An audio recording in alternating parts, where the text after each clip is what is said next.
Congo tek tek TV, Yasiba Mutombo. Congo tek tek TV, Yasiba Mutombo. Ina yese na Congo tek tek mama, Yasiba Mutombo.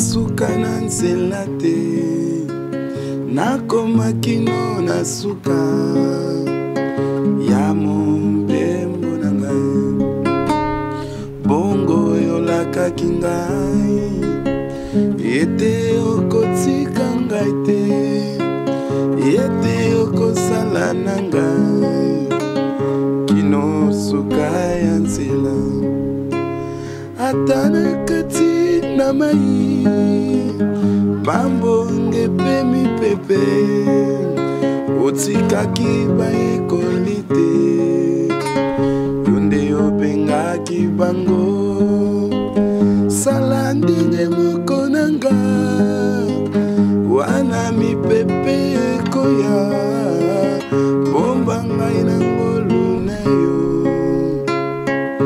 kino nakomona yo. Shalom peuple de Dieu, que la grâce de Dieu vous soit accordée au nom de notre Seigneur Jésus-Christ. Le loi lingato le bela sujet mo eza ko préoccuper ngai.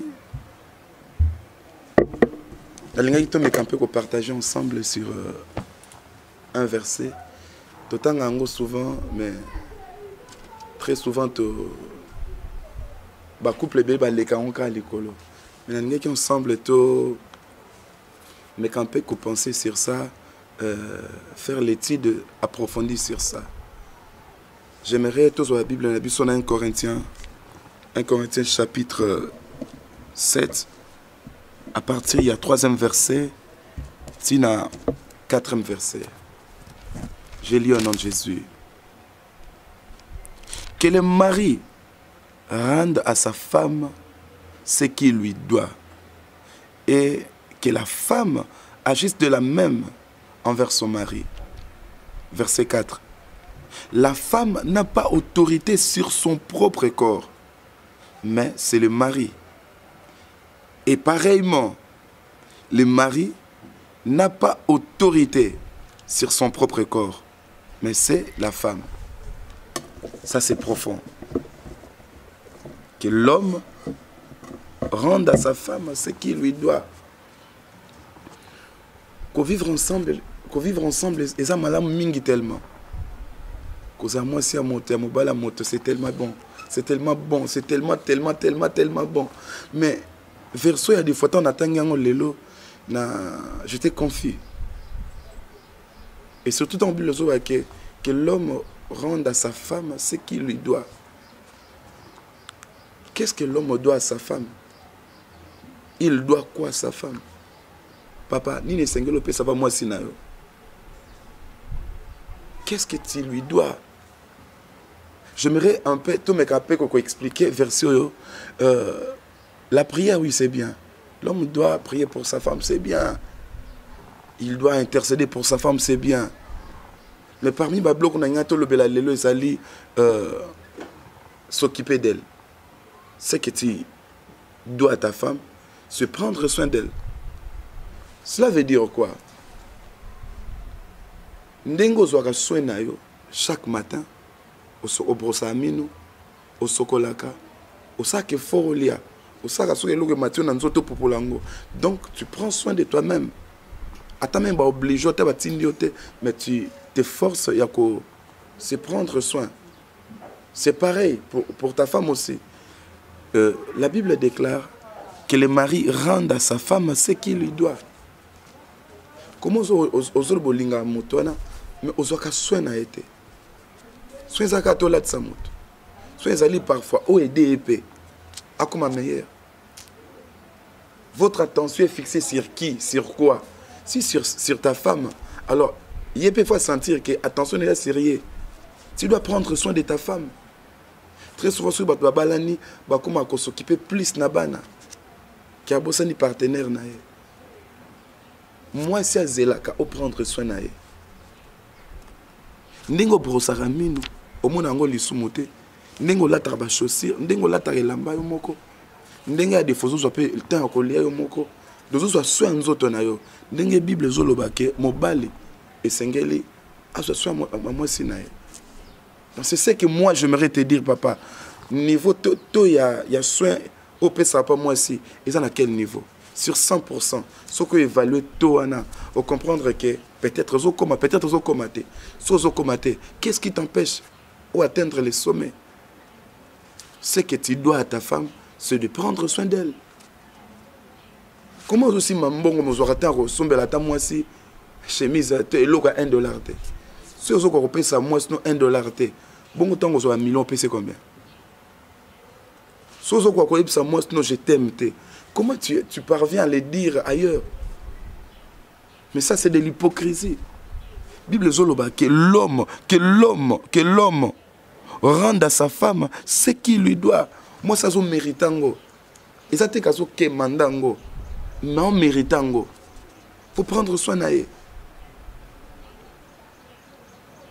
Très souvent, ils ont dit que moi, ça c'est libanda libala.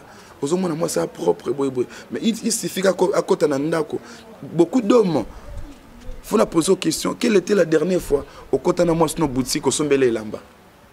Il y a choix naé. Peut-être au Kendako, qui est tombola, le qui est là, moi, 2000 francs, il y a $1, au repassant, au chez moi, parfum, au EPC. Au PC, cadeau, mais il y a choix naé. Aux prendre soin naé, mais aux prendre soin naé, n'en ma bé. C'est ça le problème. La femme, c'est le lot comme pas nayo. Et l'eau on est, aux soins naé. Prends le temps de lui écrire des poésies. Prends le temps parfois de lui dire combien tu l'aimes. C'est ça s'occuper de l'autre. Prends ce temps-là. Combien elle est chère dans ta vie. Combien elle est précieuse dans ta vie. Mais très souvent, tu le vois encore sous mon toit sauté. Mais donc, moi, je non. Pendant que la personne est encore en vie, pendant que tu as encore la force de parler, yebisaye combien olingae. Ok, moi, bima ki ozongi, il a été moi chingom. Souba blo amikozo go salangote. Ne me dis pas que dans de grandes choses, nous salango. Prends le temps de t'occuper de ta femme. C'est ça ce que la Bible veut tout simplement nous dire. Ozoba responsabilité na vis-à-vis à moi sinayo. Au côté de la responsabilité à moi sinayo. Yo moko faut responsabilité à partenaire nayo. Autre chose encore. Bible au Banabisun Ephésiens, si on peut le lire, Ephésiens chapitre 5, le verset 28. Aidez-moi à lire ces passages. Ephésiens chapitre 5, le verset 28. J'ai lu au nom de Jésus. C'est ainsi que le mari doit aimer leur femme comme leur propre corps. Celui qui aime sa femme s'aime lui-même. De ce que linga moi sinayo, vous avez melinga moko. Comment vous avez à brosser mon, vous avez à socoler, à se parfumer, mais entre temps partenaire na zolumba sur la motoki. Et tu es à l'aise. Combien d'hommes n'ont même pas parfait à moi sinayo? Comment parfait à moi sinayo? Et non seulement ça. Couleur préférée à moi sinayo. Aujourd'hui, on a des fois partenaire, mais moi, si elle a une fièvre, mon bal qui pète. Il y a qui pour qui pour ça que non, qui pour ça moi aussi. Mais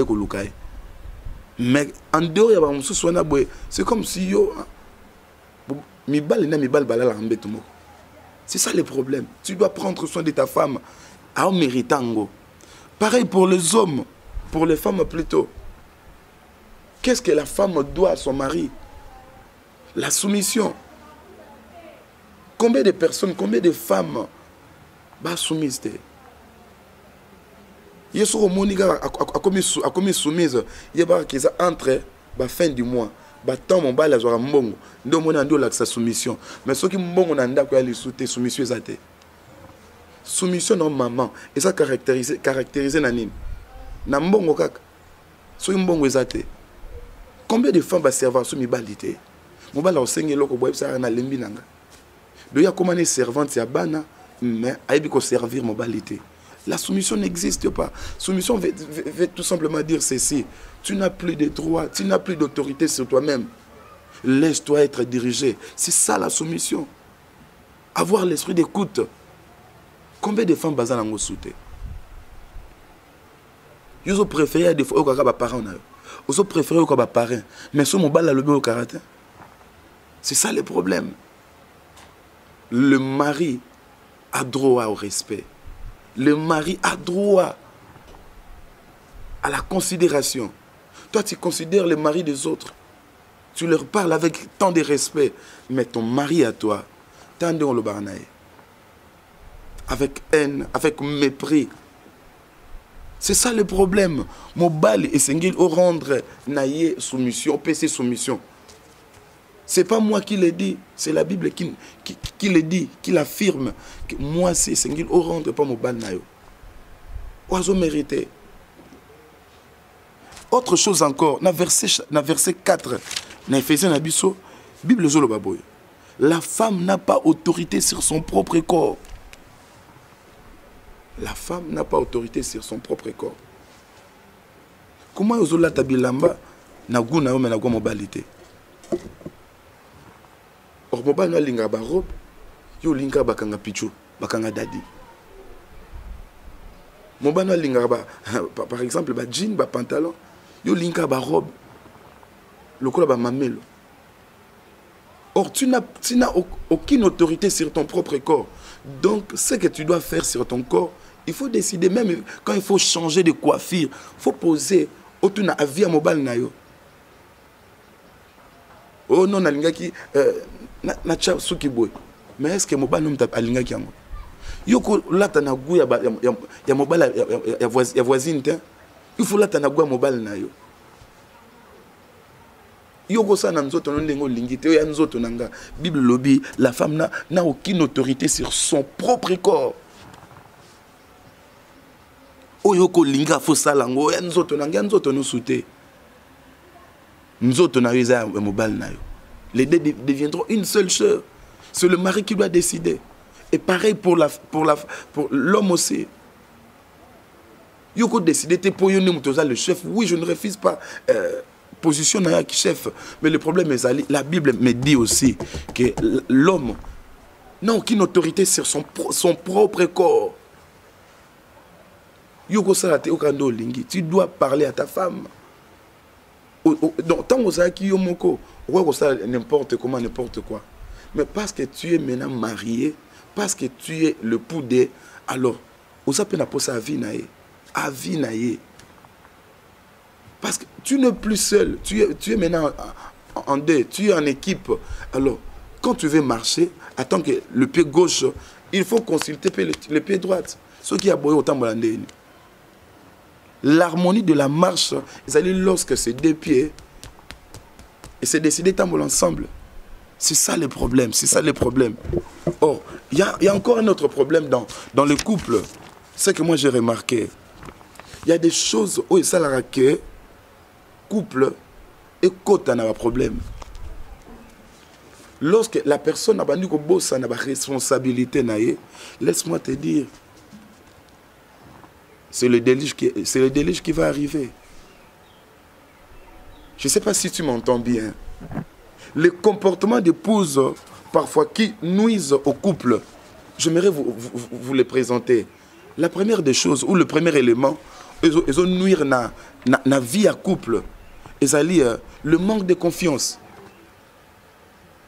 Lorsque mon tazo est que nous autres en autorité sur Yango, to mobile naïne en autorité sur nous autres to moi aussi pareil, mais au moins on manque de confiance aux ala nourri. Tout fan ensemble, mais on a confiance notée. Dans l'accès bon côté. Combien de bases ça sur les lits kelemba, mais mobile est baraté moi ça sert à lits kelemba. Mon consul na couple moko qu'est-ce qui se passe entre na mobile na yo? Moi c'est Epsinabino. Mon consul na tuni mobile na question l'autre liate mobile zep sangana na mbongo te. Ata na 10 francs te na 1 franc te na $1 te. Mais ça li qui ton na zubilamba pendant chocolat na koti lo boko na poche na go repérer $30. Na gena ko sombela ngo bilamba na liango. Tant mobile yé a posé une question au moins lenga mbongo te a peine à répondre kaka olobaki na ndako mbongo isate donc mbongo nyoso za ki za yote nde bita bitumbe bandaki ya mwana kuna.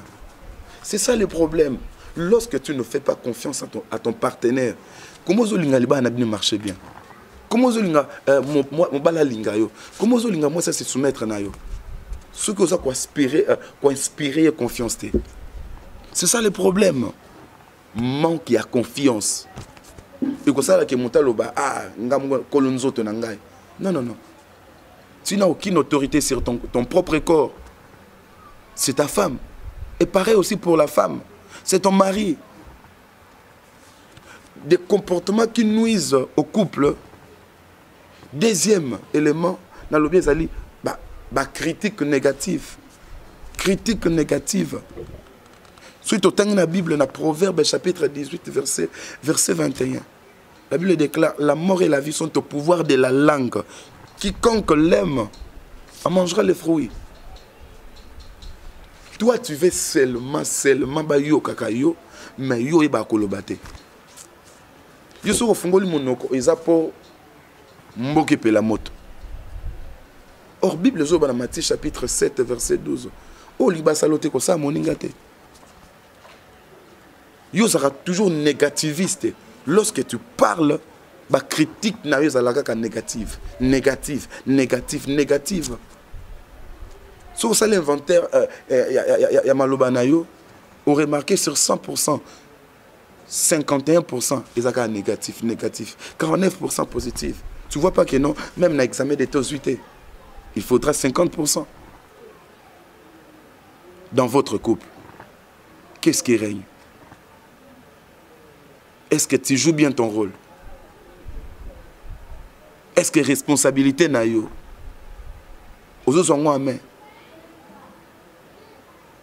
C'est ça le problème. Oh, ils ont un couple en abisso. Ils ont ça que deux personnes bazo tambola ensemble, mais tout le monde a ensemble, mais ils ne sont pas ensemble.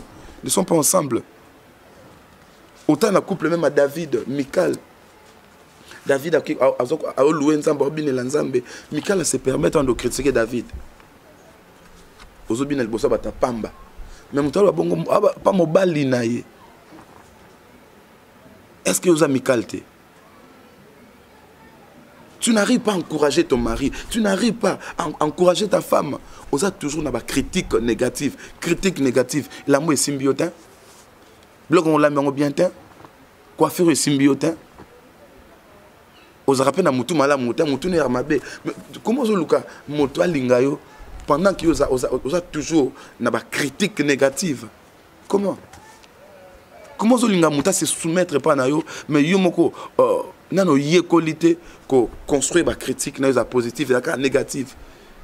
Comment zoluka mobali azonga qu'avant aussi longtemps yo so azonga lo alboso critique négative ou pas basi na yo. Tu es toujours là pour accuser. C'est ça le problème. J'aimerais te dire c'est en ces jours liba le temps la rater car on a prière. Prière est importante, mais ce que vous devez savoir, pour éviter ma gambo nyonso, kolba soute ke nonga na kolonzo to kolonzo tote, kolonzo to moi sina. Ko ba rappel soute ke ngana kolonzo to amo ya mobile na yo. Pesa moi si biloko na ye a se soumettre. Pesa pe mobile biloko na ye a linga yo. Tika nzamba pambola bino to sambeli. Seigneur na pambolo pona ndeko moi si ndeko mobile la ndibiso.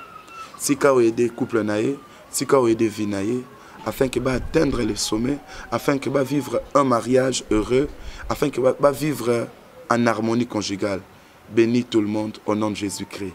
Amen. Shalom.